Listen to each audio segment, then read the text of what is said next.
तर मुख्यमंत्री देवेंद्र फडणवीसांनी सांगली दौऱ्यात केलेल्या घोषणांवर काँग्रेसचे नेते विश्वजित कदम यांनी टीका केली आहे। 11 वर्ष देशात आणि 3.5 वर्ष राज्यात भाजपची सत्ता आहे।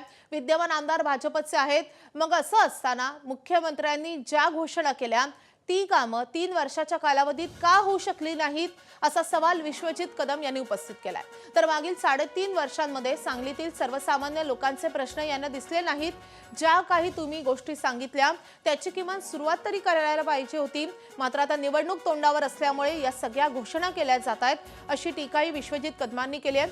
सांगलीची जनता काँग्रेस महाविकास आघाडीच्या पाठीशी राहील असा विश्वासही विश्वजित कदम यांनी व्यक्त केला आहे।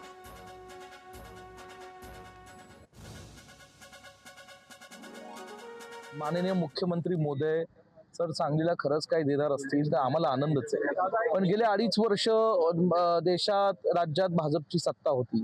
विद्यमान आमदार भाजपचे आहेत।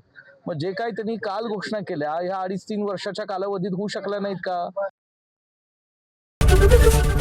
एबीपी माझा, उघडा डोळे बघा नीट।